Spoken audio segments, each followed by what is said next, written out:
Order! Order! You are an incorrigible delinquent at times. Behave yourself, man! What a perfect illustration of where we find ourselves as a nation.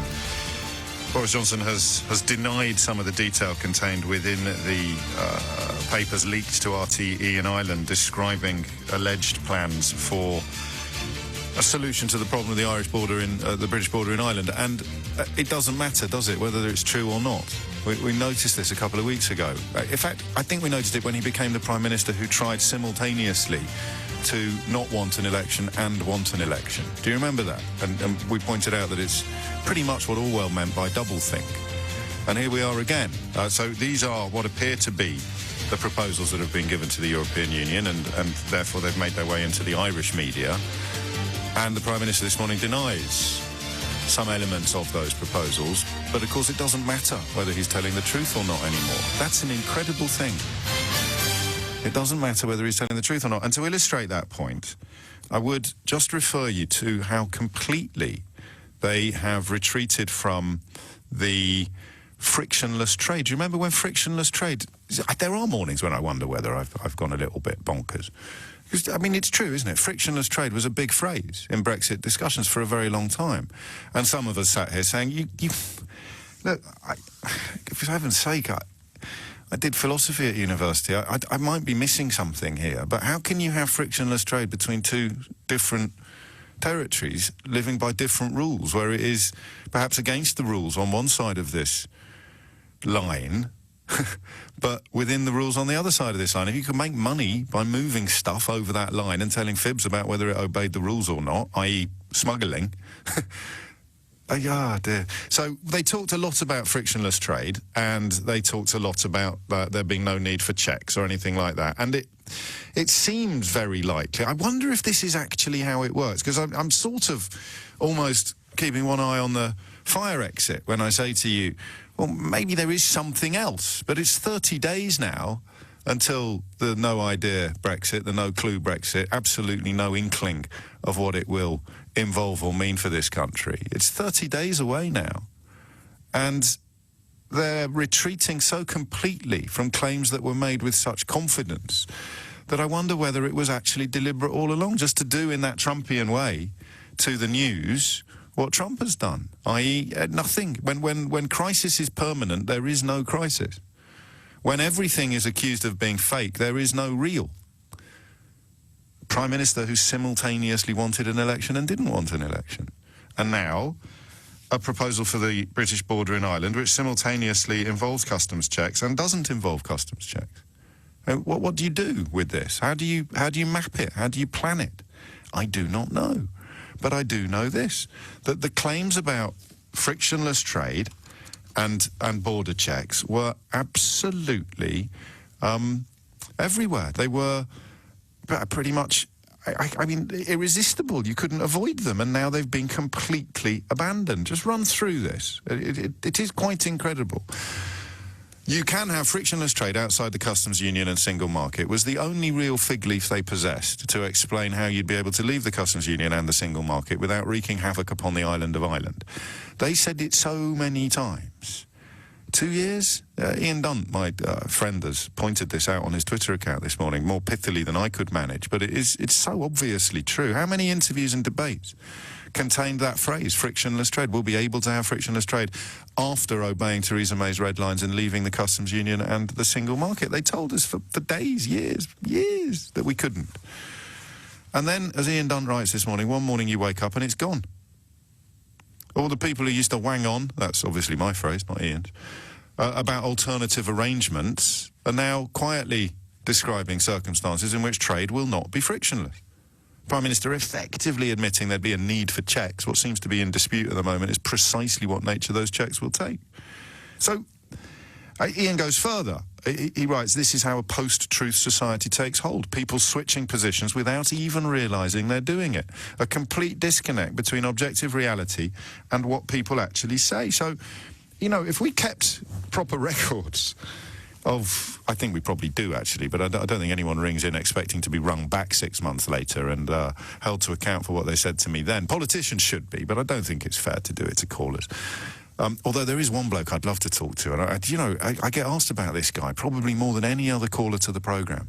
Guy rang up the morning before the referendum result and said he was putting his life savings on Remain winning because that would enable him to give all of his children deposits to buy homes, and he was absolutely certain it was going to happen, but he himself wanted to leave and was going to vote to leave. So he'd put his life savings on Remain winning, and then went out to vote to leave. And we spent about a month trying to raise him on the phone after the result came in, but all to no avail. I don't know what happened to him. I don't know whether he placed the bet. I don't know if he was yanking our chain. But I do know we tried to get hold of him and failed. Anyway, I digress. Because this is the bit I don't get. If I were to very patronisingly cast myself in the role as somebody who sees his duty as seeking to understand and then seeking to explain, that's my job, okay? It's not actually your job. There are plenty of people who are perfectly capable of doing it for themselves, or who feel that they're better than the professionals at doing it for themselves. Some of them probably are. Some of them arrive at incredibly difficult and wrong-headed conclusions. For example, I published a book last year. You may have heard me mention it once or twice. But it has a chapter in it called Political Correctness, right? And in that chapter, line by line, syllable by syllable, with a caller, we pick apart the myth that a council in Somerset had banned flags in order to appease Muslims, the Union flag or the flag of St. George. I couldn't believe my eyes this morning. I was tooling through Twitter, oddly looking for the woman that was Boris Johnson's mistress when he was editor of The Spectator, because she's tweeted some quite cryptic but interesting things about the allegations Johnson currently faces. And oddly, it was in her Twitter feed. I found the story is back up again, promoted by a bloke that was on the Express when I was. The story is utter nonsense. And yet, the fact that it is designed to make people hate Muslims means that it gets another round today. It's back in the social media universe. I saw one account with 2,500 likes on it for a story that is designed to... a false story that is designed to incite hatred of Muslims. And it's back. It's there. It's almost like there's no point pointing this stuff out to some people. So that's the bit I don't get. How do you reason people out of these scenarios? So I tell you what, we can't dig out old callers, but we might be able to dig out bits of when Jacob Rees-Mogg told you insistently and repeatedly that the problem of the British border in Ireland was a red herring and non-existent. It so obviously wasn't. But do you know, I sometimes look at some politicians, not just people that I obviously would file under deluded now with regard to Brexit, or at least deceitful with regard to what they're saying now and what they were saying then. Do you ever envy them? Do you ever just think, crikey, they've made very little effort actually to understand things, but they speak with such confidence, they speak with such certainty. It must be actually quite nice to be wrong but certain. It's better than trying to be right and being constantly uncertain. We're back to that line in Yeats, aren't we? About the best lack all intensity, or whatever it may be. The line I can never quite remember, which is odd because I'm quite good at remembering poetry. But that one eludes me. I need to get it in place. It'll probably be the frontispiece for my next book, actually. But I don't understand it. I don't know what to do anymore to get a better grasp of how, and I'm not obviously talking to everybody listening to the programme now, but I'm going to use the second person singular or the second person plural. If you were cheering when you heard them all saying that the problem of the British border in Ireland was a red herring, if you were cheering 2 years ago, even perhaps 2 months ago, when you were told repeatedly by your heroes that frictionless trade was perfectly possible after leaving the customs union and the single market. Look, I know you can ring me up and say, I don't care about any of that, we just need to get out. And then I say, why? And you say, because we voted for it. And I say, why? And you give me a reason why you voted for it that turned out not to be true, but you're still adamant that we need to do it because you voted for it for a reason that turned out not to be true. I know there's that response. But specifically, we did phone-ins on Ireland. We did a couple where we tried to confine every contribution to people who either lived in or had lived in Ireland. We took a call. Do you remember the moment that it all felt as if it was unravelling? And these, I'm sorry if this sounds unkind, but these are the moments, as I look back, that I can't believe there was debate or dispute. You know, we took a call from someone who described to us how he crossed the border when he moved because he'd built an extension on his house since the Good Friday Agreement was signed, and he would therefore cross the de facto border on the island of Ireland when he went from his kitchen to his bathroom. And the idea that you would somehow be able to police the passage of goods between this bloke's kitchen and his bathroom seemed so absolutely ridiculous that I thought naively, I used to think this quite a lot, I thought naively that this is the moment when the gig will be up. This is the moment when they'll have to turn around and say, oh, sorry, we didn't really think this through. It turns out if we leave the customs union and the single market, then we're going to wreak havoc upon the incredibly fractious territories upon the island of Ireland. And not only are we going to wreak havoc upon the bits that currently constitute part of the United Kingdom, we're going to wreak havoc upon our neighbours, our allies in the Republic. But still they press on. Still they press on. I don't actually get it. And I know we can talk about cults, probably not too often, given the dangers of a slip of the tongue. Or we can talk about ideologies, and we can compare it to religions. And that's not satisfactory, because here are your heroes telling you that frictionless trade would be possible, that there will be no need for checks in Ireland, that it's perfectly possible to maintain Ireland's economic unity while existing under two economic models. And all of us who've been on crash courses in trying to understand this stuff stared at the facts and thought, well, well, you know what I did? I stared at him and thought, he's naked, but this little voice in the back of my head, and some days it's still there. Maybe he's wearing a flesh-coloured body stocking. Maybe the failure, the inevitable failure, is not so abject. Maybe the failure is not as inevitable as it obviously appears. And yet, today, if the proposals leaked to RTE News in the old country, if they are even close to fact, then that means that every single senior Brexiter has been talking undiluted rollicks about the problem of the British border in Ireland since the minute it was first mentioned. Every single one of them has been proved categorically wrong by the government's own proposal to solve the problem. So, first of all, they denied that the problem existed. Then they claimed that, all right, there is a problem, but we can solve it. And now their alleged solution reveals that everybody who criticised them for misrepresenting reality upon the island of Ireland was right. And I know I kind of end up knocking at this door every day at the moment, and I know that this sounds a little unlikely, but it's just because I can't see it ending well. If you're still believing stuff that has been shown to be untrue, and you're still putting trust in people who have been shown to be undeserving of your trust, it can't end well. It never does. And yet here we are. The senior Brexiters who have claimed now for the best part of 4 years that all the talk of the Irish border and the Good Friday Agreement and regulatory alignment was all just so much pie in the sky or Project Fear or sabotage. And now the government's own proposals to fix it render everybody on the Remain side right.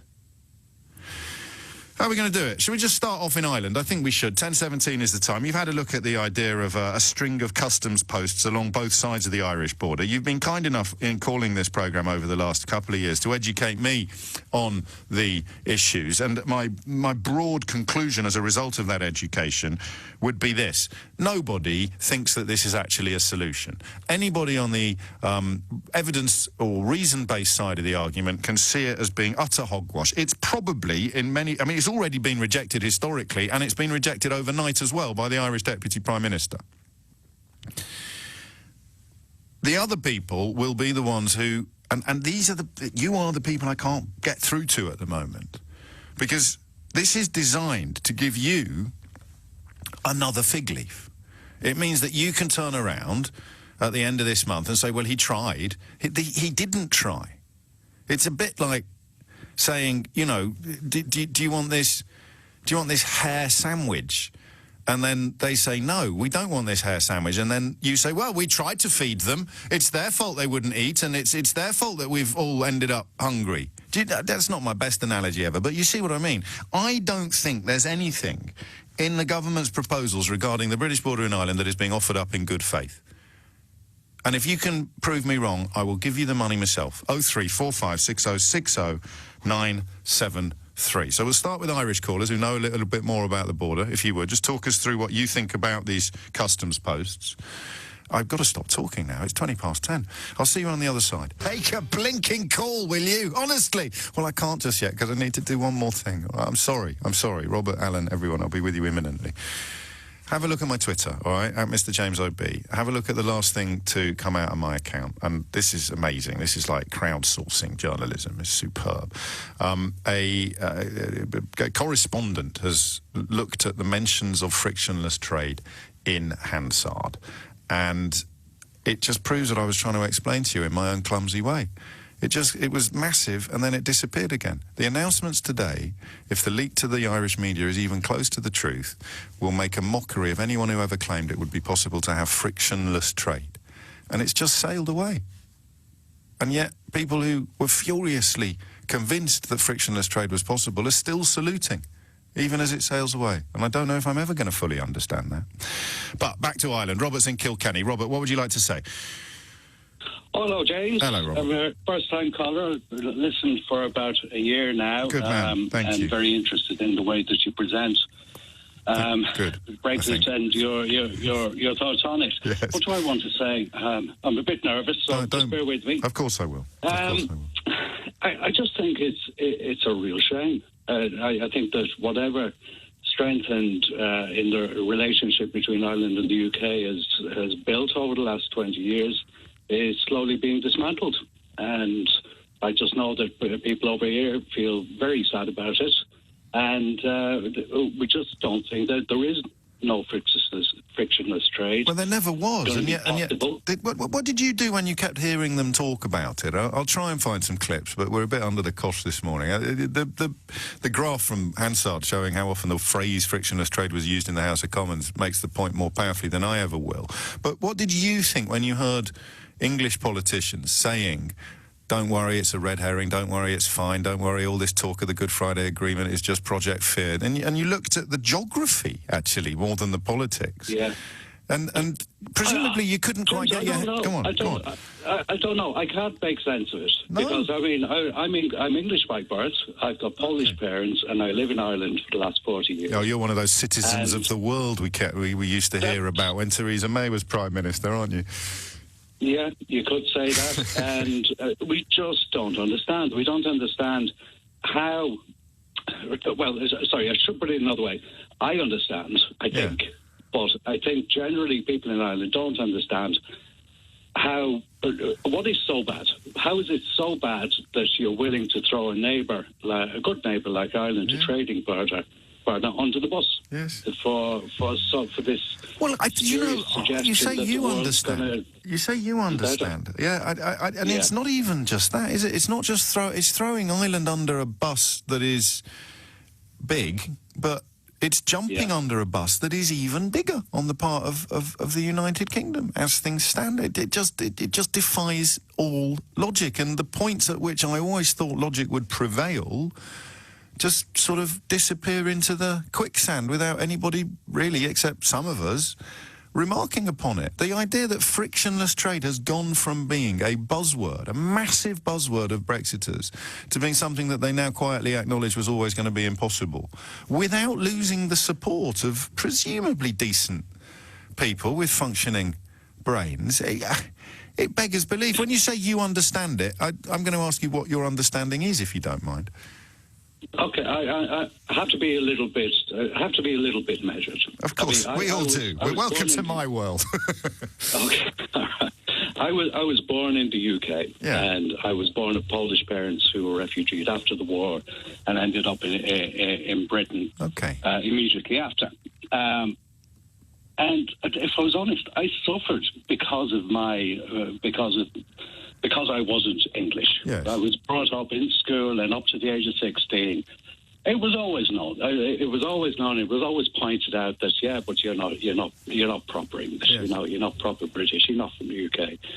So when I moved to Ireland and was fully accepted here, and I was considered English when I came here, and I came here in the 80s, and I was expecting a hard time. But never got it. Just got complete acceptance. Anyway, look, that's getting beside the point. But what I do understand is I I still think in Britain there is this sense of superiority and the empire and everything that goes with that. It's almost like, well, we're going to do whatever we like. You know, and hang the rest. So so you speak. Hang the rest. So we need to leave the European Union because they are they've got too much power and they keep telling us what to do. And our solution to leaving the European Union is to tell Ireland what to do. I think that's a result of it. I don't think it was ever the intention to do that, but I think that's where we've ended up, and I think doesn't matter. No, and I think I know the answer to my next question, but I'd be interested to confirm. Could it have ended any differently? Was there ever going to be a possible solution to this problem of economic alignment in two different frameworks? No, I don't think so. Nor do I, honestly, mate. I think. I think that what people think over here at the moment, and I can only talk about friends and people that I know, is that we kind of feel, well, look, you're not going to crash out. You can't. It's just not going to be made possible, no matter what the discourse is. Then you don't probably appreciate the depth of feeling from people who have now been reduced to insisting that they want to. You know, that the people with Farage wanging on about the Norway option and we'll get a brilliant deal, and I mean, it's all there on tape. And now he's claiming that he wanted to crash out with a no-idea Brexit all along, and people go along with it. That's what I can't compute, Robert, because it's doublethink. It's simultaneously claim two contradictory things. Sorry for talking over you. But I don't think people care. People who decided they wanted to leave Europe don't care about that. And what's the prize? It's a straightforward choice in their mind. There is no prize. But they must think there's a prize. The prize is independence. The prize is just that. Sovereignty. That's it. Yeah, and then we come again to that simple... I'm going to knit all these together one day. That simple observation that people who believed that our parliament had surrendered power to Brussels or that our courts had lost legitimacy or supremacy are now absolutely furious with our parliament for exercising its power and with our courts for demonstrating their legitimacy and their supremacy. And then you hop across the sea to Ireland, as the old advert used to say, and you're left with this inescapable conclusion that everybody who wanged on about frictionless trade for the best part of 18 months was either too thick to understand that they were lying or was actually lying. And I don't like saying that. I appreciate it's offensive. And if you don't think I've described you, then what are you? You heard all these people talking about frictionless trade, and you believed them. So now that you realise they were wrong, do you think that they were lying to you, or that they simply lacked the intelligence to understand that they were wrong? I can't see a third option, but if you can, I'll give you the money myself. There we go, thank you. Given that we're discussing Irish matters, it's appropriate perhaps to quote W.B. Yeats, the best lack all conviction while the worst are full of passionate intensity. So while you've got people like Mark Francois and Digby Pudding Jones insisting that they have a full and complete understanding of the issues, while people on the other side of the argument look at their certainty and their conviction and think, well, I mean, if they're that sure, then maybe I've got it wrong about Ireland. Jacob Rees-Mogg, another brilliant example of the worst being full of passionate intensity. Maybe it is fixable. But if you had to pick a point at which you felt, all right, if the penny hasn't dropped now, it never will, I would pick this point, okay? The point at which they insisted it was easy to solve, but they wouldn't sign up to a promise to keep things as they are until that solution had been provided.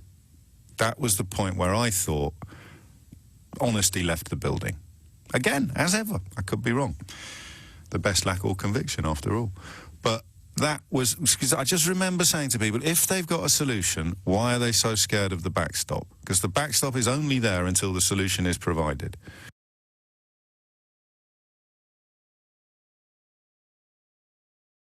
.36 is the time. Alan is in Newry in Northern Ireland. After Alan, we'll speak to Ben in County Kerry in the Republic of Ireland. Alan, what would you like to say? Good morning, James. How are you? I'm grand, thanks. I always do. My daughters tease me when we go to Ireland because I start saying I'm grand. Within about 10 minutes of landing at the airport, I'm saying to taxis, "Oh, I'm grand." It's pathetic, frankly, but there we go. I could have worse flaws. Yeah, we can call that a bit patronising, but we won't bother with that.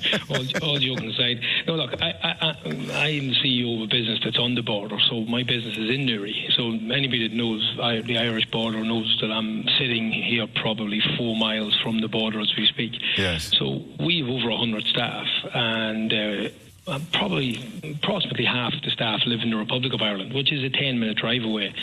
And there's a lot of discussion here at the moment around the huge inconvenience of having to get special certificates for license and having all sorts of things just to travel back and forth to work. And these people are contributing to the exchequer of the United Kingdom. Yes. They're paying tax, everything, the national insurance, the company generates lots of VAT, etc., etc. And I'm lucky, we have 11 accountants here trying to obviously solve all the different issues we will have when it comes to Brexit. But they're dedicated now to dealing with Brexit-related confusions and problems.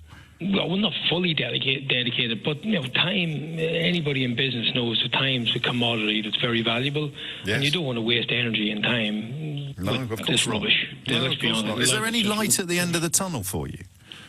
Oh no, like we export around the world, and we're just as concerned.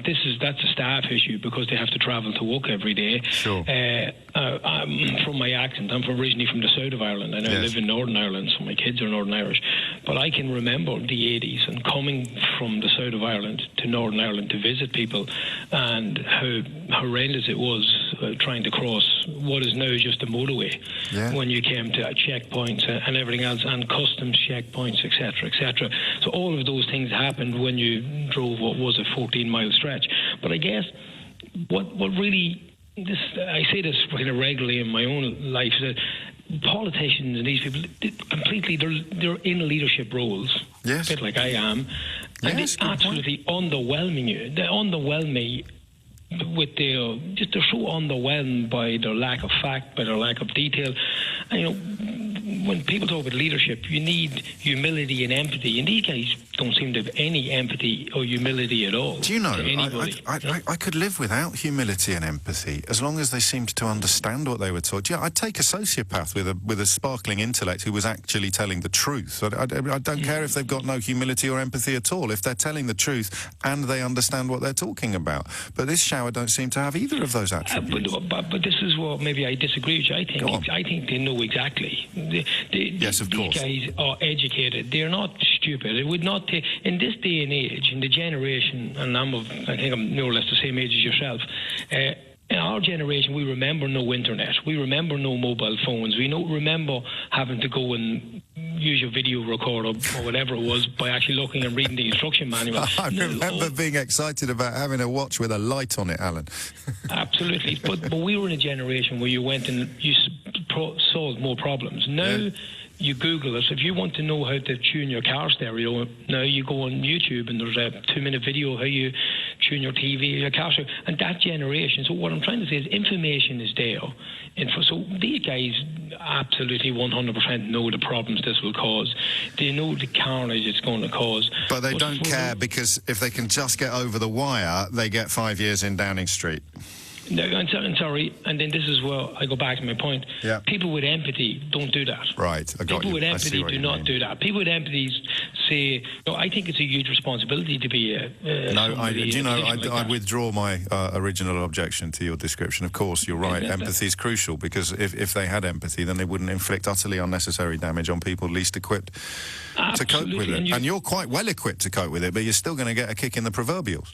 No, well, it's going to be inconvenience. It's going to be a pain, whatever, for people travelling up and down. It's an inconvenience for us as we export stuff around the world. Even I got told yesterday, our ISO cert, ISO certs here, they now have to be split into two because of Brexit. So ones that used to be European Union-wide ISO certs, which you use in trade as a badge of honour, as an accreditation for quality, now has to be reapplied again for UK and Europe. It's these stupid little things that are inconvenience, that are time, they end up causing you time. But to go back to my point before I finish up, because you won't keep your time much longer, is these people have huge responsibilities. When you're a politician in these positions, and you hear people like a guy, he's a appalling guy, Ian Duncan Smith, who caused carnage around people with benefits and disabled people, when all his ridiculous witch hunts after those people 7-8 years ago.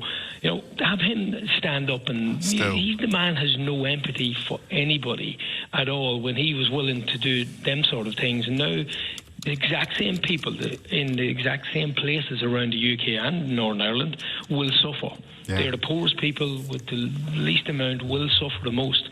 Well, he still trumpets on about things that he knows are going to cause people a lot of pain and hardship, but because it won't bother him personally, I think that's quite disturbing. In human nature, that's quite disturbing for people to act like that. I think you're right. And of course, what's even madder is the notion of people sort of cheering as they are misled and potentially even harmed. Alan, thank you. I really appreciate your call, and I've got no problem in withdrawing that objection to you saying empathy. Of course you need. It doesn't matter how brilliant and honest and complete your understanding is. If you genuinely don't care about people, you're probably not going to be a very good leader. But we are where we are. Speaking of leaders, hear this from 2017, April the 17th, 2017 to be precise, just in case you think that I'm exaggerating.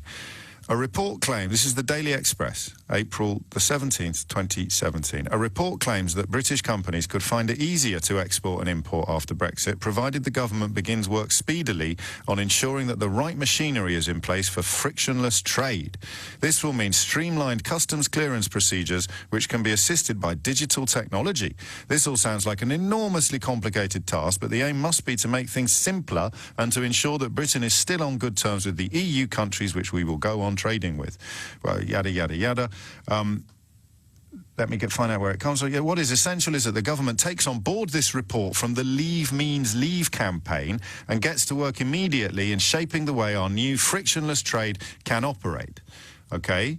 I don't know a lot about the Leave Means Leave campaign, but they've got a blue tick on Twitter and 87,000 followers. And they're still in business. Their most recent tweet is from 3 hours ago. I'm just looking through their feed for where they acknowledge that frictionless trade has now been rendered utterly impossible and presumably withdraw and apologise for that report referred to in the Daily Express. I stress I've only read the op-ed in the Express. I haven't read the report itself. There's not a lot here, I'm afraid. So if they were properly represented in that Brexit-supporting newspaper, the Daily Express, as having had some sort of substantive solution to these problems and a way in which frictionless trade could be introduced, you'd think that they'd be furious today about the abandonment of any pretense that frictionless trade was ever possible. Here they are. No, 19 hours ago, they were retweeting Jacob Rees-Mogg. It was a delight to address the distinguished audience of Telegraph readers at the Conservative Party conference. They agree we must deliver Brexit by 31st of October. I can't find anything from Leave Means Leave about frictionless trade, which in April of 2017 they published a report describing both the desirability and the feasibility of achieving it. Ben, I'll be with you straight after the break. I've kept you on hold for far too long, but you've got to get the facts out today. You've got to get the facts out. It's not just about what do you think about this. And the facts are, anybody who used the frictionless trade phrase in defending or promoting Brexit has today been rendered ridiculous. But no one's in trouble. And many, many decent people are still saluting the ship as it sinks below the waterline. And I still don't fully understand why.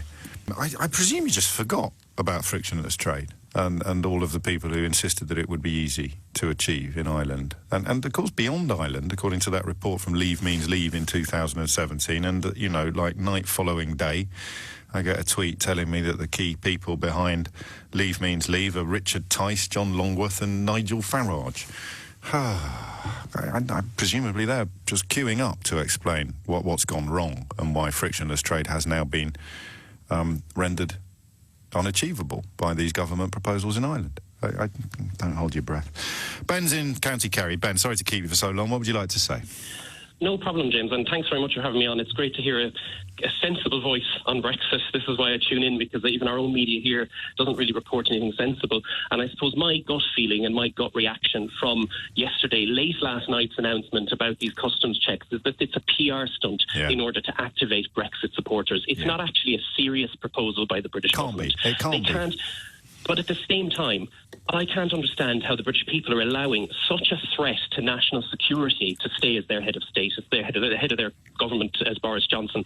By putting out a press release to activate his Brexit supporters, he's actually activating the IRA, he's activating the UVF, he's causing a massive national security problem. Potentially he is. I mean, we should all hope not, but you have... Oh, absolutely. You have weight for your fears. I think, I presume your question is slightly rhetorical, because the way in which it can be achieved is, and I can't believe we're saying these words so casually in 2019 on both sides of the Irish Sea, it's doublethink. So I'm going to play you a little clip that's just popped up in front of me from 2016. You may recognise the cadences and the accents of the speaker, so I don't want to do any spoilers on this one.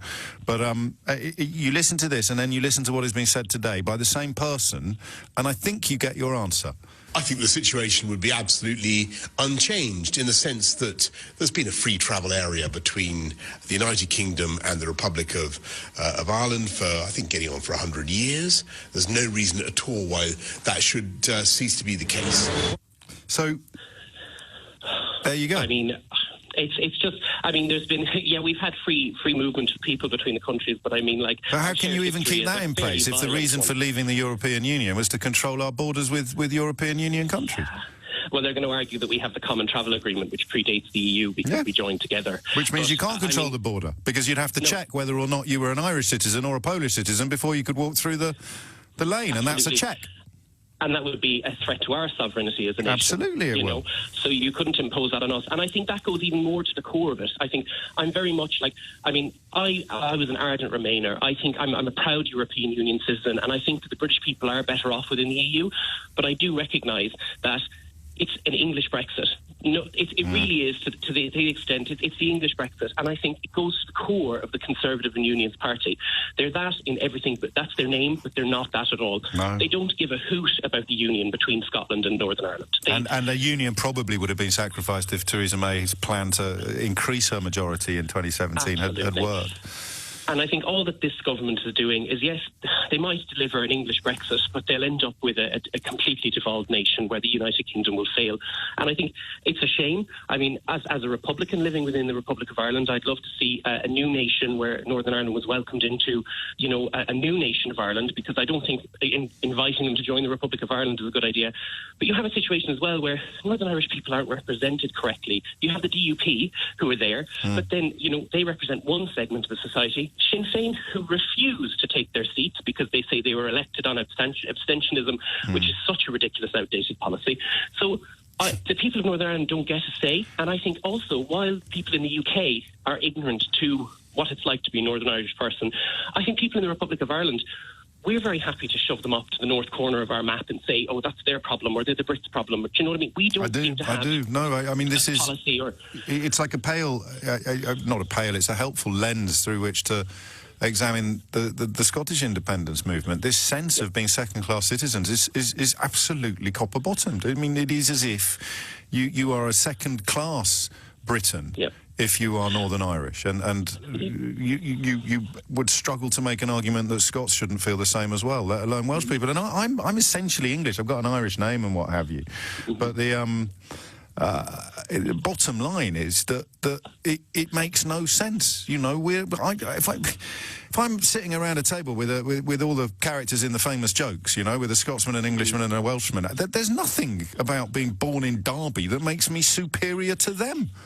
No, but I think what it goes back to as well is I can only speak my own aunt, who decided to do Anglo-Irish relations in a British college, and when she had the book that was assigned for the syllabus was called The Irish Problem, and I think that's how the British government has always identified, not so much, I suppose, I would say the Conservative and Unionist Party have always identified Ireland as a problem more than the Labour Party, but I do think that it's that thought that, what are they giving out about? And also then that the superiority that we used to be a colony of the United Kingdom. But that must be part of it. And I hear the frustration in your voice, and I don't want you to be right. But don't take that personally, because I've spent the last 3.5 years desperately hoping to be wrong myself. And it can't explain everybody who's still on board this sinking ship, still saluting the bridge on this sinking ship. It can't explain everybody. Perhaps I'm being naive. Perhaps I've spent too long in England, but I just don't believe it. Not for every... There'll be some people there. I'd say sort of 15%, the UKIP style level of voting, who do subscribe to some sort of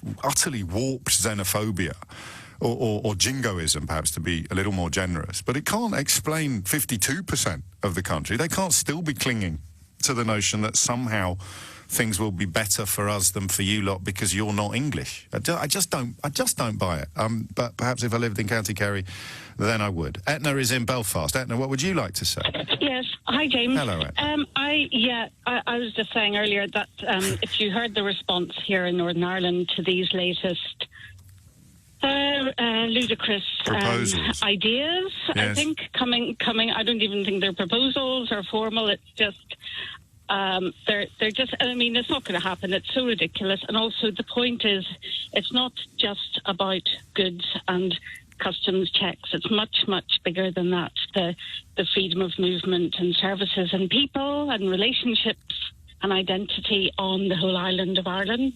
Yes. And, you know, we didn't, in Northern Ireland, the majority, we didn't want this. It wasn't particularly broken. It didn't need fixed. And now all we hear is, because of this Brexit, all we hear is the controversial backstop, the unpopular backstop, and we don't want Brexit by a majority anyway, but if it has to happen, the backstop is the only measures that will give us some level of protection in terms of being able to continue to live our lives as we have been. It's just all... I was listening to the Bruges group, some of them, yesterday, and Mark Francois, when he wasn't reading out his Tennyson poems and the rest. And it's just really, really offensive and insulting, actually, that they can just wake up one morning and say, I know, let's do this.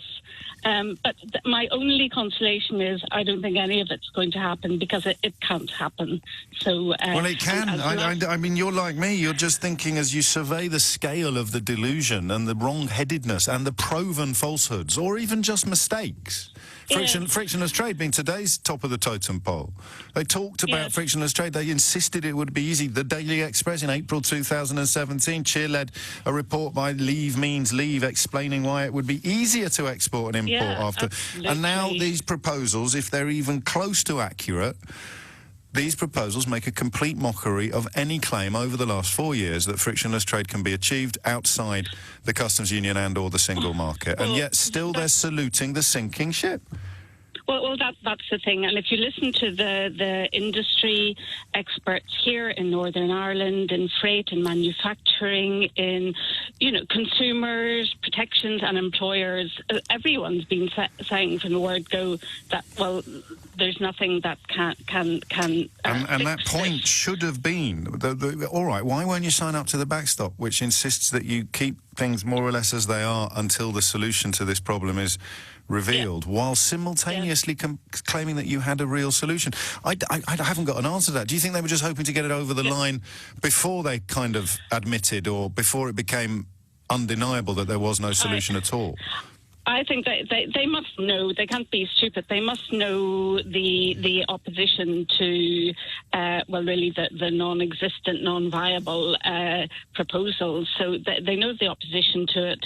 I think they have been obviously in hock to the 10 DUP MPs, who are not speaking for the majority of people in Northern Ireland. No, I know. And I'm in South Belfast. We unfortunately have a DUP MP.